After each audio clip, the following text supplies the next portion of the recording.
రాష్ట్రంలో తెలుగుదేశం పార్టీ అధికారంలోకి వచ్చి సుమారు 5 నెలలు కావస్తా ఉంది. ఈ కొద్ది సమయంలోనే రాష్ట్రంలో విపరీతమైన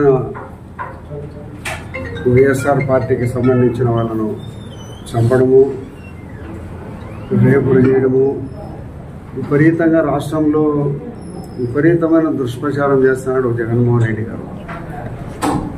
ఎక్కడ ఆయనకు పార్టీలో చాలాసార్లు చెప్పినారు, ఎక్కడ ఎంతమందిని చంపినారు, ఎంతమంది 307 జరిగినాయి, ఎంత మహిళల మీద అత్యాచారాలు జరిగినాయి, ఎంతమంది చిన్నపిల్లల మీద రేపులు జరిగినాయనే దాని మీద మీకు ఒక సమగ్రమైన నివేదిక ఇవ్వాలి, దాని మీద పూర్తిగా ఎంక్వైరీ చేసి చర్యలు తీసుకుంటామంటే మాత్రము దానికి ఏమి స్పందించాడు. కానీ రోజు ప్రభుత్వం పైన విపరీతమైన దుష్ప్రచారం చేస్తున్నాడు. లక్షల కోట్ల రూపాయలు, మొన్న ఏదో 4 కోట్ల రూపాయలు ఏదో చిన్న పని పెడితేనే, ఒక కల్వర్టు కడితేనే దాని మీద కోట్ల రూపాయలు, 4 కోట్ల రూపాయలు ఎన్ని కోట్ల రూపాయలు తింటారు? మరి ఈ పోస్టులు పెట్టడం అయితే చాలా దారుణంగా పెడుతున్నారు. గతంలో ఎప్పుడూ లేని విష సంస్కృతిని ఈ జగన్మోహన్ రెడ్డి గారు ప్రోత్సహించి ఈ రాష్ట్ర భావితరాల వారి భవిష్యత్తును కాపాడాలనే ఆలోచన లేకుండా ఈ రాష్ట్ర భవిష్యత్తును, పిల్లల భవిష్యత్తును, ఆడవారి భవిష్యత్తును మరి ఏం చేయాలనుకుంటున్నాడో ఏమో నాకైతే తెలియదు. కానీ అంత దుర్మార్గపు మాటలు మాట్లాడడం జరుగుతుంది. ఈ ప్రభుత్వం ఏదో ఇప్పటికే లక్షల కోట్ల రూపాయలు సంపాదించిందని మాట్లాడతాడు, ఎక్కడ ప్రభుత్వమే లేదు అనేది మాట్లాడతాడు, ఏదో మా మీద పోలీసులు అత్యాచారాలు చేస్తున్నారంటాడు, కోర్టులలో కేసులు వేస్తామంటున్నారు. నేను ఒకటే, ఎక్కడైనా మీకు అన్యాయం జరిగి ఉంటే మీరు ఇవ్వండి, డీజీపీ గారికి ఇవ్వండి, ముఖ్యమంత్రి గారికి ఇవ్వండి. ప్రభుత్వము నువ్వు పరిపాలన చేసినప్పుడు అదే ప్రభుత్వం ఉంది, ఇప్పుడు అదే ప్రభుత్వం ఉంది, ఎప్పుడు ప్రభుత్వ ఉద్యోగస్తులు వాళ్ళే, అందరూ వాళ్ళే ఉన్నారు. కాబట్టి విచారణ చేయిస్తామని చెప్తే దానికి ఆధారాలు ఏం చూపించేదిలే. రోజుకొక ఏదో ఒక అపవాదు ప్రభుత్వం మీద మాట్లాడడం జరుగుతుంది. ఆడవారి మీద విపరీతంగా పోస్టులు పెడుతున్నారు. షర్మిల వాళ్ళ సొంత చెల్లెలు కూడా మాట్లాడింది, వాళ్ళ తండ్రి మీద కూడా పోస్టులు పెడుతున్నారు. ఏంటి దుర్మార్గపు ఆలోచన? నీకు ఇంకా భవిష్యత్తు ఉంది, నువ్వేదో చాలా కాలం ఈ రాష్ట్రాన్ని పరిపాలించాలనే ఒక ఆలోచనతో ఉండవు, అది ప్రజలు నిర్ణయిస్తారు. కానీ ఇంత చిన్న వయసులో ఇంత దుర్మార్గమైన ఆలోచన ఉండడం అనేది కరెక్ట్ కాదు.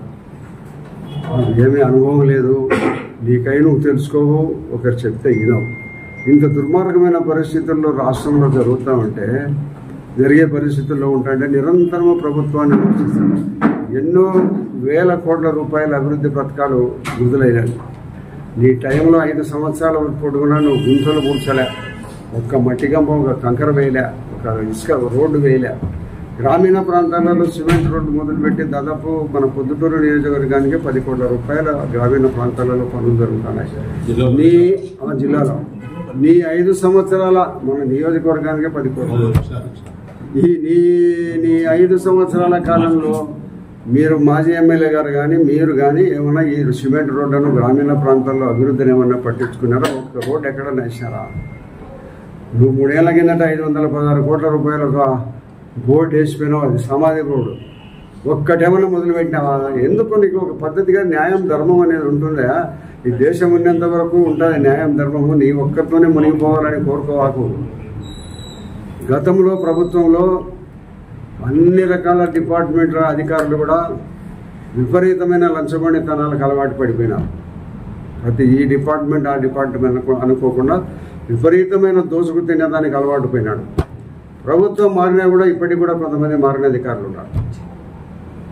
అంటే వాళ్ళ ఎందుకు మారకుండా ఉన్నారంటే, గత ప్రభుత్వంలో మేము దోసుకు తింటా ఉండినాము, ఈ ప్రభుత్వం వచ్చిన దాని వలన మేము దోసుకు తినడానికి అవకాశం లేకుండా పోయింది అనే ఒక చెడ్డ అభిప్రాయం, దురభిప్రాయంతో ఉండి చట్టబద్ధమైన పాలనకు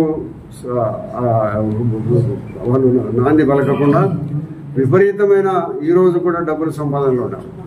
రెవెన్యూ డిపార్ట్మెంట్ కానీ, రిజిస్టర్ ఆఫీస్ డిపార్ట్మెంట్ కానీ, హెల్త్ డిపార్ట్మెంట్ కానీ, పోలీస్ డిపార్ట్మెంట్ కానీ, అన్ని డిపార్ట్మెంట్లలో ఇంకా కూడా పాత పద్ధతులు కొంతవరకు జరుగుతున్నాయి. కొన్ని చోట్ల మార్పులు వచ్చినాయి. అన్ని ప్రాంతాలలో కూడా పాత పద్ధతులు ఉన్నాయి. మరి ఎక్కడ జరుగుతుంది అన్యాయము? 3 IPS అధికారులు సస్పెండ్ అయినారు. అది ఎంత దుర్మార్గమైన చర్య అంటే దుర్మార్గమైన చర్య. ఎక్కడనో బాంబేలోనే నత్వానే తీసుకొని వచ్చి ఈడ కేసులు పెట్టి హెరాస్మెంట్ చేసి నెల చిల్లర వాళ్ళని పెట్టి ఎక్కడన్నా ఒక చట్టబద్ధమైన ఒక రిపోర్ట్ ఎక్కడన్నా దాఖలైంది ఆయన మీద. ఎవరో మీ వాళ్ళు చెప్పింటే కేసులు రిజిస్టర్ చేసినారు. అదే పనిగా పోటీలు పడినారు IPS అధికారులు 3 IPS DG స్థాయి అధికారులు పోటీలు పడి అమ్మను పట్టుకొని వచ్చి నిర్బంధం చేసి ఇంకా అమ్మో కొన్ని విషయాలు చెప్పరా ఏం చేశారు అనేది కూడా. అంత దుర్మార్గమైన పాలన ఈ కాలంలో జరిగింటే ఇదేదో ఒక ధర్మబద్ధమైన పరిపాలన తీసుకొని న్యాయంగా ప్రజలకు అన్ని రకాల ప్రభుత్వం అందుబాటులో ఉండి ప్రజలకు నిరంతరము అభివృద్ధి కార్యక్రమాలు కానీ వారి సమస్యల మీద స్పందించాలని ప్రభుత్వం ప్రయత్నం నిరంతర ప్రయత్నము మా ముఖ్యమంత్రి చంద్రబాబు నాయుడు గారు లోకేష్ గారు చేస్తూ ఉంటే విపరీతమైన ఆరోపణలు. ఏంటి పోస్టులు పెట్టడము? నిన్న ఒక పులివెందుల దానికి ఒక SP బలి అయిపోయినాడు, 2 ఇన్స్పెక్టర్లు అయిపోయినారు. అంటే 3 DGP అధికార స్థాయిలో అంటే మారినట్టే కదా మీరు ఇప్పటి వరకు కూడా. గత ప్రభుత్వంలో అలవాట్లను వదులుకోకపోయిన కారణంగానే ఇప్పుడు కూడా కొంత పోలీసుల మీద చర్య తీసుకోవాలనేది మన ముఖ్యమంత్రి లెవెల్లో కూడా మాట్లాడుతున్నారు. అభివృద్ధి అనేది మీ 5 సంవత్సరాల కాలంలో అభివృద్ధి అనేది లేదు. విపరీతంగా నాయకులు కార్యకర్తలు మొత్తం మంత్రులు ఎమ్మెల్యేలు అందరూ దోచుకు తిన్నారు. 5 లక్షల కోట్ల రూపాయలు రాష్ట్ర ప్రభుత్వం డబ్బులు దోచుకు తిన్నారు మీ వాళ్ళందరూ. అందుకు నీకు 11 సీట్లు వచ్చినాయి. నువ్వు అది కూడా తెలుసుకోలేకుండా ఉన్నావు. ఎంత నేను దుర్మార్గం చేయకుండా ఉంటే ఇంత తక్కువ సీట్లలో నేను ఓడిపోతానని పునరాలోచన చేసుకోవడంగా నీకు భవిష్యత్తులో రాజకీయ భవిష్యత్తు నువ్వు లేదు. నువ్వు అనుకుంటాడో నేను మళ్ళీ కొద్ది పేపర్లో చెప్పినాడు మళ్ళీ 5 ఏళ్ల కాలము అధికారులందరినీ నేను భర్తం పడతాను అంటాడు. ఈయన ఎక్కడున్నాడు వచ్చాంటే కదా భర్తం పట్టేది. ఈయనకు రాజకీయ సమాధి తప్పక రెండవది ఈయన భవిష్యత్తులో ఏ రాజకీయ పదవులు వచ్చేదానికి అవకాశం లేదు. నువ్వు మళ్ళా ముఖ్యమంత్రిగానే అవుతాననే మాటలన్నీ కళ్ళలే, ఎక్కడ కూడా సాధ్యమయ్యే పరిస్థితులు లేదు. కాబట్టి అధికారులందరూ కూడా నేను విజ్ఞప్తి చేస్తాను, మారండి. చట్టబద్ధ పాలనకు మీరు స్వీకారం చుట్టండి. ఎవరి వైపు న్యాయము ధర్మం ఉందో వారి సమస్యల మీద ముందుకు పోండి, పరిష్కారం చేయండి. మట్కా గిట్కా క్రికెట్ బెట్టింగ్లు మొత్తం అణిచివేసేయండి. మీరందరూ అధికారులు కానీ జగన్మోహన్ రెడ్డి లాంటి వాళ్ళందరూ ఏమనుకుంటాడారంటే భవిష్యత్తు మనతోనే అయిపోతుంది అనుకుంటాడారు. ఈ ప్రపంచం లక్షల కోట్ల సంవత్సరాలు ఉంటాంటది. మనటి పుట్టగోసికాలం వస్తుంటాం పోతాం ఈ పొద్దుటూరులో మనది మనది మనది మనది అనుకుంటాం. ఏది మంది కాదు. రాబోయే తరాల వాళ్ళకి ఏమి ఇచ్చిపోవాలి? మనం మంచి పరిపాలన ఇచ్చిపోవాలా. రాష్ట్రాన్ని మంచి అభివృద్ధి ప్రథమలోకి తీసుకొని పోయి వాళ్ళకు పరిపాలన మనం వాళ్ళ చేతికి అందించుకోవాలా. మనము ఈరోజు రేపు నేను ఇది చేస్తానని మనిషి గర్వపడుతున్నాడే తప్పక ప్రతిరోజు చనిపోయే రోజులకు ఒక రోజు దగ్గర పడతానని ఎవరు అనుకోవడంలే. ఎక్కడ ఎవరు మనం వెంటరారని తెలిసినా కూడా ఇంత పదవి వ్యామోహం ఉండాల్సినంత అవసరం లేకుండా ఎప్పుడూ నిరంతరం అధికారంలోనే ఉండాలని కోరుకోకుండా ప్రజలు నీకు ప్రతిపక్ష హోదా కూడా ఇలే. ఈరోజు ఆయన పత్రికల్లో చెప్పినాడు, నాకు ప్రతిపక్ష హోదా ఇవ్వడం లేదు కాబట్టి నేను అసెంబ్లీకి పోలేని. ప్రతిపక్ష హోదాకు సీట్లు సంపాదించుకోవాలి కదా. సీట్లు సంపాదించుకుంటే ఆటోమేటిక్గా నీకు ప్రతిపక్ష హోదా వస్తుంది. నీకు ఏం లేకపోయినా 11 సీట్లు పెట్టుకొని ప్రతిపక్ష హోదా వేయాలంటే ఎందుకు ఇస్తారు? ఇయ్యరు. శాసన రాజ్యాంగంలో అటువంటి పరిస్థితి లేదు. రాజ్యాంగం మేరకే ఇప్పుడు ఉండబడిన ప్రభుత్వం నీకు ప్రతిపక్ష నాయకుడిగా హోదా ఇవ్వడంలే. అదే తెలుసుకో. అంతేగాని ప్రతిపక్ష హోదా అయ్యాను కాబట్టి నేను రాలంటే రాకపోతే నువ్వే నష్టపోతావు. అసెంబ్లీకి వచ్చి ప్రజల సమస్యలను మాట్లాడాలా. మొన్న మన DDRC మీటింగ్ జరిగితే ఆయన రాలే, అవినాష్ రెడ్డి రాలే, వాళ్ళ పార్టీకి సంబంధించిన ఒక అమర్నాథ్ రెడ్డి ఎవరు వచ్చారు, ఎవరు రాలే. అధికారమే ఎప్పుడు శాశ్వతం కాదు. శాశ్వతం ఉంటే సాధ్యమయ్యేది కాదని ప్రజలు మారుస్తూ ఉంటారు. 5 ఏళ్లకు ఒకసారి 5 ఏళ్లకు ఒకసారి మార్పులు అనేది జరుగుతుంటాయి. ఆ మార్పులకు అనుగుణంగా మనం పనిచేయాలా. ఇది ప్రజల అభిప్రాయం. ఇప్పుడు అమెరికాలో ట్రంప్ వచ్చినాడు, కమలా హారిస్ ఓడిపోయింది, స్వాగతిస్తుంది ప్రభుత్వాన్ని. నీకు ఒక్కసారైనా చంద్రబాబు నాయుడు గారికి ధన్యవాదాలు తెలిపి ఈ ప్రభుత్వానికి నేను పూర్తిగా సహకరిస్తాను, ఈ ప్రభుత్వం ఏ మంచి పనులు చేసేదానికైనా నా అండదండలకు సంపూర్ణంగా ఉంటాయని ఏమైనా అమ్మాట చెప్పినావా? ఓడిపోయిన నుంచి తిట్టడమే పని పెట్టుకున్నాం. అసభ్యకరమైన పోస్టులు వార్తల్లో, పేపర్లలో, సెల్ ఫోన్లలో పెడతానంటే మీకు ఏదైనా ఒక మానవత్వం అనే మనిషి చేసే పని ఇది. ఇంత దుర్మార్గపు పరిపాలన అనేది నీ భవిష్యత్తును నువ్వే నాశనం చేసుకుంటున్నావు. ఎవరేం చేయలేరు. నీ ఎమ్మెల్యేలు, నీ కార్యకర్తలు ఇప్పటికీ దందాలు జరుపుతూనే ఉన్నారు. ఎక్కడ చూసినా పుంకాను కడపలో కాదు, పొద్దుటూరులో కాదు, ధర్మవరంలో కాదు, ఎక్కడన్నా చూసిన నంద్యాలలో కాదు, ఎక్కడ కూడా భూదందాలు, అవినీతి, అక్రమార్గాలు, విపరీతమైన ధనార్జన చేయడమే ధ్యేయంగా పెట్టుకున్నారు తప్పక చట్టబద్ధమైన పరిపాలనకు మనము స్వాగతిస్తాం. చట్టంలో ఎవరికి ధర్మబద్ధం న్యాయంగా ఉంటే మీ అప్లికేషన్లు చేయండి అని కూడా చెప్పినారా. పొద్దుటూరులంగా జరుగుతున్నాయి కొన్ని. దాదాపు తలమాపురం పొలంలో ఒక 27 ఎకరాల 35 సెంట్ల భూమి చెరువుపురం భూమిని ఆక్రమించారు. దాన్ని బయటికి తీసి కొలతలు వేసినాం, ప్రభుత్వం దృష్టిలో కూడా పెట్టాం. ఇంకొక 3 ఎకరాల 53 సెంట్లను అది కూడా గ్రామనేత్తం భూమిని కూడా ఆక్రమించినారు. ఇంకా కొన్ని భూములు ఉన్నాయి. మైలవరం కాలువను కూడా ఆక్రమించారు. దానిని కూడా త్వరలోనే మనం కాలువ తవ్వే ప్రయత్నం చేస్తున్నాం. ఇంకా ఉండబడిన భూములన్నీ బయటికి తీస్తూనే ఉన్నాం. ఎక్కడైనా ప్రభుత్వ భూములు అన్యాక్రాంతంగా ఆక్రమించిన ప్రతి ఒక్క సెంటు భూమిని కూడా సెంటు అంటే సెంటు శని ప్రకారం ఉంటే సెంటు 5 సెంట్లు 10 సెంట్లు ఆక్రమించుకుంటే పర్వాలేదు. రైతులు ఏం జరుగుతుంటారంటే వ్యవసాయ భూముల పక్కన వంకనో ఏదో పొరంపోగు భూమి ఉంటే ఆక్రమిస్తారు, సాగు చేస్తారు, పంటలు పండిస్తారు. కానీ ప్రభుత్వము వంకపురం భూములకు, ఏటి భూములకు, పొరంపోగు భూములకు పట్టాలు ఇయ్యదు. సాగు చేస్తున్నాడు, దేశానికి తిండి గింజలు పెడతాడు. ఊరికే అట్లే ఉంటుంది. దానివల్ల ప్రయోజనం ఏమని అట్లే ఉండబడిన దానివల్ల ప్రయోజనం ఏమని ప్రభుత్వం కూడా అటువంటి వారికి తాత్కాలికంగా ఏకసాల్ పర్మిషన్ ఇస్తా ఉంది. ఆ ఏకసాల్ పర్మిషన్ ప్రభుత్వం దగ్గర తీసుకొని భూములు సాగు చేశాం. నువ్వేంది బద్వేలు కానీ ఇక్కడ కానీ రిజిస్ట్రేషన్లు చేసుకుంటాడు. మీరు మీ బంధువుల పిల్లలతో రిజిస్ట్రేషన్లు చేసుకుంటాడు. ఏమైనా ఇంత దుర్మార్గమైన పరిపాలనను ఈ ప్రభుత్వంలో ఇంకా నువ్వు కొంతకాలం ఇటువంటి దుర్మార్గమైన పరిపాలన చేస్తే రాష్ట్రం ఏ గతి అవుతుంది, ఎక్కడికి పోతుందనే కూడా దుర్మార్గమైన ఆలోచనలు చేస్తూనే ఉండవు తప్పక. ఇప్పటికైనా ప్రజలు బుద్ధి చెప్పినారు. 11 సీట్లకు పరిమితం చేశారు. నా రాజకీయ భవిష్యత్తు ఉంటుందో లేదనే ఒక పద్ధతిలో నువ్వు రాజకీయాలను ఎప్పుడు కూడా నడపడంలే. ఎక్కడ చంపినారు, ఎవరిని రేపు చేసినారు, ఈవయ్యా నువ్వు ఎఫ్ఐఆర్లు అంటే ఇయ్యడు.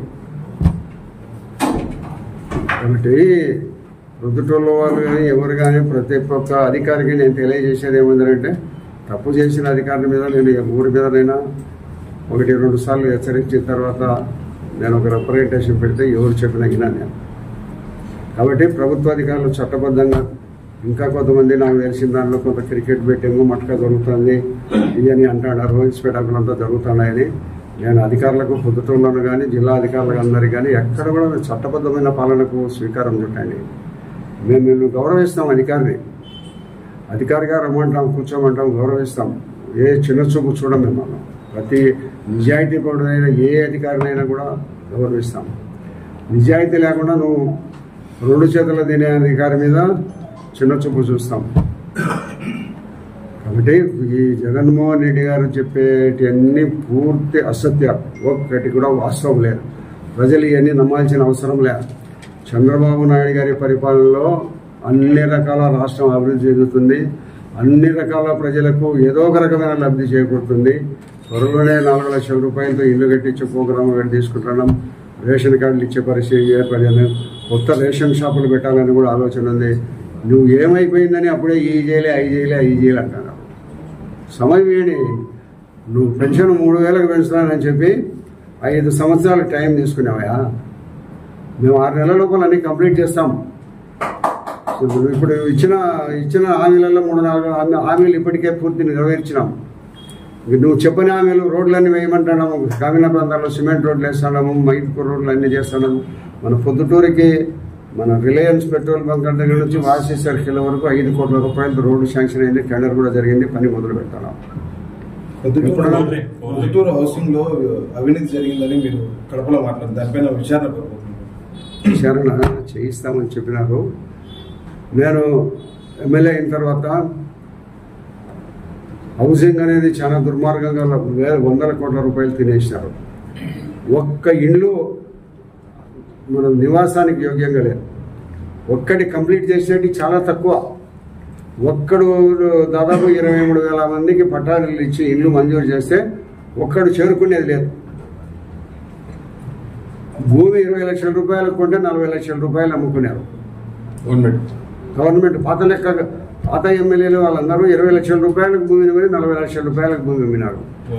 నేను ఒకటి చెప్తాను, ప్రొద్దుటూరు పుట్టి కొన్ని వందల సంవత్సరాలు అయింది, ఇప్పటికి 38,000 ఇళ్ళు పొద్దుటూరులో ఉన్నాయి. 38,000 వందల సంవత్సరాల చిన్న పొద్దుటూరులో 38,000 ఇళ్ళు ఉంటే ఒక్క జగనన్న కాలనీకి 23,000 ఇళ్ళు అవసరమా? ఉందా? వందల సంవత్సరాలు ఉన్న పొద్దుటూరులో 38,000 ఇళ్ళు ఉంటే 23,000 ఇళ్ళు ఈ జగనన్న కాలనీలో అంతమంది పేదవాళ్ళు ఉన్నారా?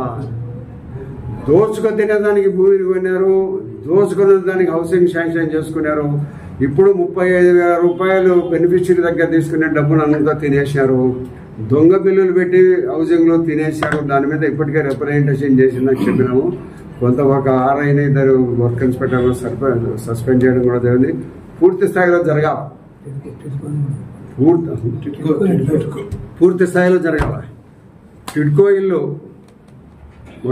ఒకప్పుడు మన 2015 ఆ ప్రాంతంలో 17 ప్రాంతంలో రామేశ్వరం అవతల పక్క ఇల్లు కట్టితే టిడ్కో ఇల్లు కట్టాలనే ప్రపోజల్ ఉంటే అక్కడ ఎవరు మేము నివాస యోగ్యంగా అందుబాటులో లేదు, దాదాపు 3-4 కిలోమీటర్ల దూరం ఉన్నది అని అందరూ చెప్తే అప్పుడు ఉండబడిన మన మున్సిపల్ శాఖ మంత్రి నారాయణ గారిని పిలిపించి అఫ్రేల్ పార్క్ అనే స్థలాన్ని వాళ్ళకి ఇచ్చినాము. 19 ఎకరాల భూమి ఇచ్చినాము. ఆ భూమి దాదాపు 5 కోట్ల రూపాయలు చేసే భూమి. అటువంటి 5 ఎకరా 5 కోట్ల రూపాయలు చేసే భూమిని ఇస్తే టిడ్కో ఇల్లు మంజూరైనాయి. పొద్దుటూరికి టిడ్కో ఇల్లు మంజూరైన తర్వాత కొన్ని తర్వాత వాళ్ళు ఇల్లు కట్టడం జరిగింది. లబ్ధిదారులు కూడా దాదాపు ఎంతమంది? 4,150 మంది లబ్ధిదారులు కూడా డబ్బులు కట్టి తీసుకున్నారు. దాంట్లో ఈ ప్రభుత్వం వస్తానగానే టిడ్కో ఇల్లు మూలన పడేసినారు. టిడ్కో ఇల్లు కట్టిన 4 ఫ్లోర్స్ కట్టినవి కూడా 2-3 ఫ్లోర్లు పడగొట్టేసి ఇనుము స్టీల్ అమ్ముకున్నారు. దానికి గాను 100 కోట్ల రూపాయలు ఖర్చు అయింది.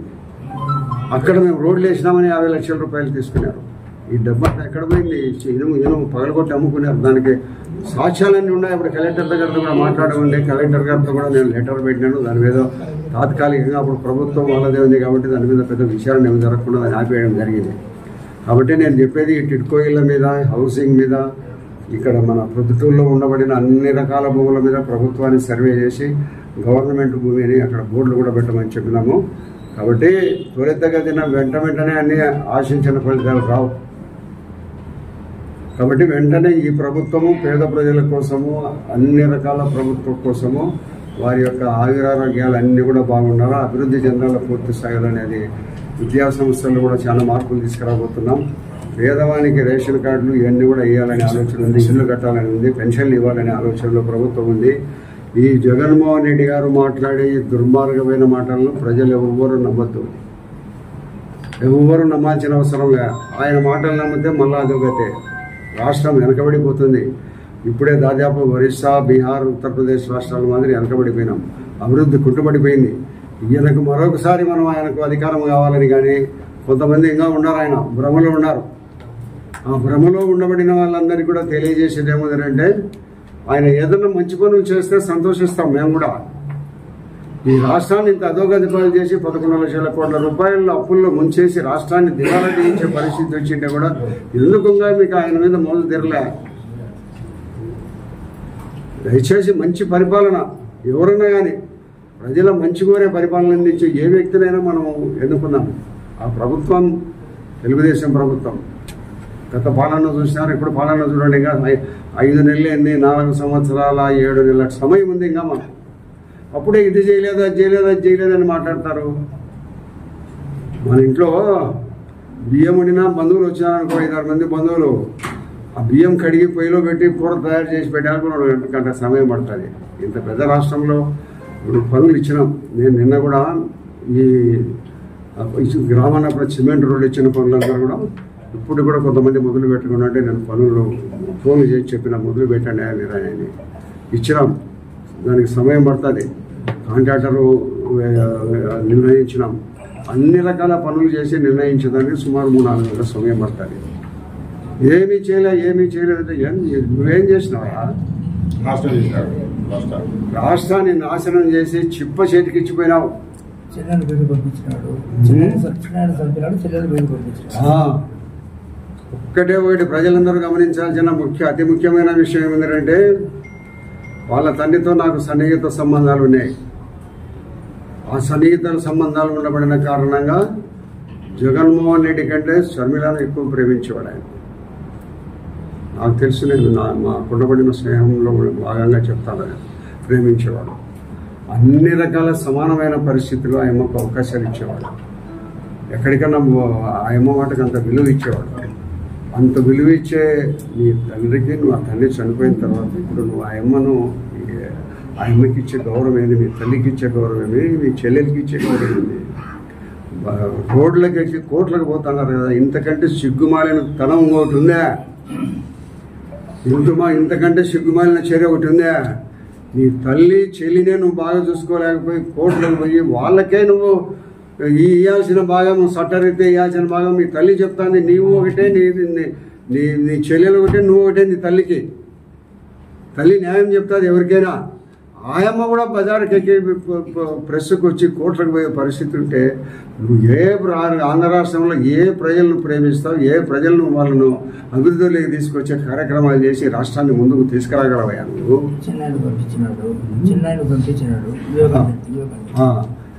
అన్నిటికంటే దుర్మార్గమైన చర్య ఇంకోటి ఉంది.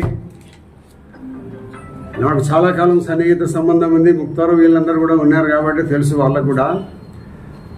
వివేకానంద రెడ్డి అనే వ్యక్తి వాళ్ళు రాజశేఖర రెడ్డి వస్తే మేమంతా కూర్చుంటే లేచి నిలబడుకునేవాడు. నేను కలరా ఎన్నో వందల సార్లు చూసిన విషయం. నిలబడుకునేవాడు. వాళ్ళన్న ఏదైనా చేతులు కట్టుకొని వినేవాడు. అంత వాళ్ళన్నకు భక్తిగా ఉండి ఒక సంఘటన ఏం జరిగింది అంటే పిలిచి వివేకం అనిపించేవాడు ఆయన. వివేకం ఏదో చెన్నై పోవాలి, ఏదో పని అర్జెంటుగా అంటే సరేలేమని పోయినాడు. బస్టాండ్కు బట్టలు తీసుకొని రమ్మని చెప్పి ఫ్లైట్కు బట్టలు తీసుకొని ఫోన్ చేసి బట్టలు తీసుకొని ఫ్లైట్కు తెప్పించి అతను ఉన్న పరంగా అతను పోయి ఫ్లైట్ ఎక్కిపోయినాడు. అంత విశ్వాసపాత్రుడు. నువ్వు ఆయన ఎత్తుకున్నాడు. నువ్వు ఆయన గుండెల మీద తనినావు, ఆయన బట్టల మీద ఉచ్చబోసినావు, ఒంటికి పోసినావు. ఆయన అంత నిన్ను ప్రేమించే వ్యక్తి. నువ్వు నీ నాయన స్థలంలో నిన్ను చూడాలనుకున్నాడు ఆయన. అంత మంచి వ్యక్తిని నువ్వు దుర్మార్గంగా చంపితే నీ భార్యకు నీకు తెలిసి చంపుతానంటే కూడా నువ్వు దానికి గ్రీన్ సిగ్నల్ ఇచ్చి చంపించే దాంట్లో భాగస్వామి అయినావంటే ఇంతకంటే దుర్మార్గం అనేది ఎక్కడన్నా ఉందా? నీ తండ్రి తర్వాత తండ్రి తను నీ తండ్రి కంటే ఎక్కువ ప్రేమించినాడు. నువ్వు భవిష్యత్తులో నీకు భవిష్యత్తు ఉండాలని ముఖ్యమంత్రిగా ఉన్నావని కోరుకున్నాడు ఆయన.